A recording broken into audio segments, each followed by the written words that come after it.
లేస్తే కల్లోకి వస్తాడు, మేల్కొన్నా కళ్ల ముందే ఉంటాడు, వదల బొమ్మాలి అంటూ వేధిస్తున్నాడు.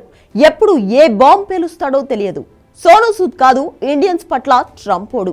అమెరికాలో ఉన్న భారతీయులకు కంటి మీద కునుకు లేకుండా చేస్తున్నాడు ట్రంప్. ఆ మహానుభావుడి దెబ్బకు అక్కడి భారతీయులు భయంతో వణికిపోతున్నారు. ఒక్క వీసా ప్లీజ్ అంటూ అధికారుల చుట్టూ తిరుగుతున్నారు. జనవరి 20 ఈ డేట్ ఇండో అమెరికన్ల పాలిట డెడ్ లైన్. ఆ రోజు దగ్గర పడే కొద్దీ మన వాళ్ల బీపీ అంతకంతకు పెరిగిపోతోంది. అన్ని పర్మిట్లు ఉన్నవాళ్లు కాస్త ప్రశాంతంగా ఉంటే, లేని వాళ్లు మాత్రం భయంతో వణికిపోతున్నారు. ట్రంపోడు వచ్చేలోపు వీసా పొందాలని తెగ ప్రయత్నాలు చేస్తున్నారు. ప్లీజ్ ప్లీజ్ అంటూ వెంట పడుతున్నారు. ప్రస్తుతం H1B వీసాల కోసం మనోళ్లు గజనీ మహ్మద్లా దండయాత్రలు చేస్తున్నారు. అమెరికా ఎలక్షన్ ఇయర్లో వీసా తిరస్కరణ రేటు తగ్గింది. గతేడాది వీసా డినయల్ రేట్ 3.5% ఉంటే ఈ ఏడాది అది 2.5% పడిపోయింది. నిజానికి ఇది శుభవార్తే, కానీ ముందున్న రోజులు చూస్తే ఈ తీపి కూడా చేదుగానే కనిపిస్తోంది. ట్రంప్ అధికారంలోకి వస్తే వీసాల తిరస్కరణ పెరిగిపోవడం గ్యారంటీగా కనిపిస్తోంది. గతంలో 2016లో ట్రంప్ అధికారంలోకి వచ్చాక వీసాలకు కటకట ఏర్పడింది. అందుకే ఇప్పటి నుంచే మనోళ్లు జాగ్రత్త పడుతున్నారు. సాధ్యమైనంత త్వరగా వీసాలు పొందడానికి ట్రై చేస్తున్నారు. ఇక డిపెండెంట్ వీసా కోసం కూడా దరఖాస్తులు పెరుగుతున్నాయి. పెళ్లి కాని వారు సాధ్యమైనంత త్వరగా పెళ్లి చేసుకుని అమెరికాలో అడుగు పెట్టాలని, జనవరి 20 లోపు డిపెండెంట్ వీసా తీసుకోవాలని ప్రయత్నిస్తున్నారు.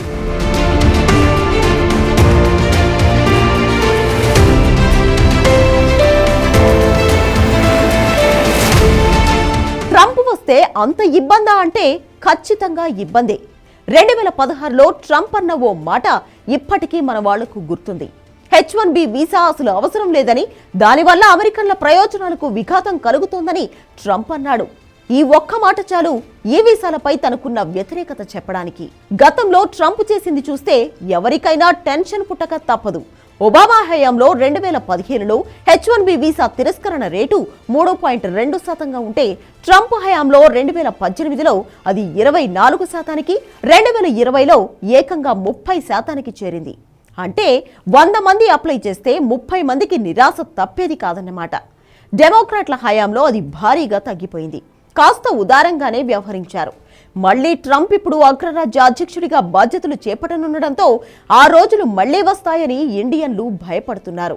అందుకే ఉద్యోగాలకు సంబంధించిన H1B వీసా కోసం ప్రయత్నాలు ముమ్మరం చేస్తున్నారు.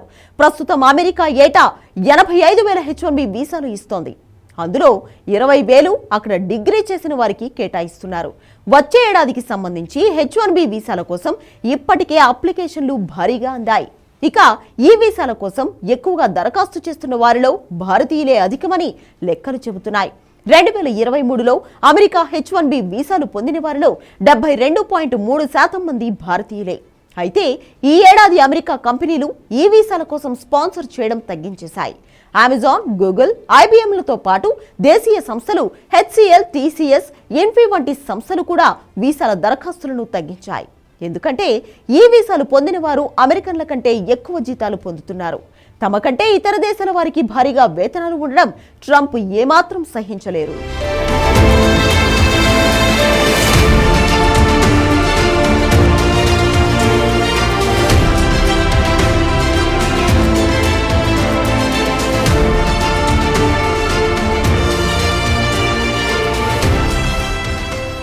స్టూడెంట్ వీసాలున్న వారు కూడా ఇండియాకు రావడానికి ఇష్టపడడం లేదు.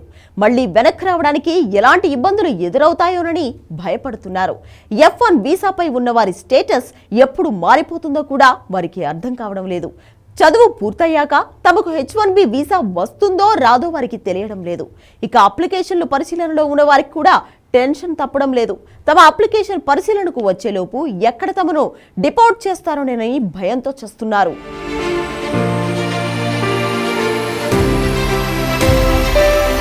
ట్రంప్తో పాటు ఇండియన్ స్టీఫెన్ మిల్లర్ అనే మరో వ్యక్తి గురించి కూడా భయపడుతున్నారు.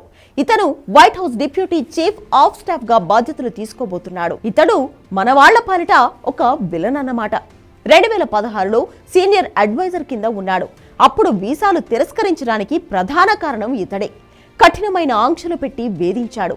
ఈసారి కూడా మరిన్ని అధికారాలతో అలాంటి నిబంధనలే పెట్టడానికి అవకాశాలు ఎక్కువగా కనిపిస్తున్నాయి.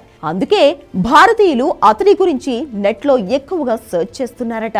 అన్ని కష్టాలు పడి అక్కడెందుకు ఉండాలి, వచ్చేయొచ్చు కదా అన్న ప్రశ్నలు కూడా వస్తాయి.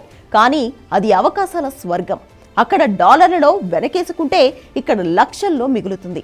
అందుకే అక్కడకు వెళ్లిన మన వాళ్ళెవరూ తిరిగి రావడానికి అంత ఇష్టపడరు. ఇప్పుడు అదే అతిపెద్ద సమస్య కానుంది. చూడాలి ట్రంప్ ఎంతమంది ఇండియన్స్ ను వెనక్కు పంపిస్తాడో. ఇప్పటికైతే మొదటి దశలో 18,000 మంది తేలారు. రానున్న రోజుల్లో ఆ సంఖ్య ఎంతకు పెరుగుతుందో చూడాల్సి ఉంది.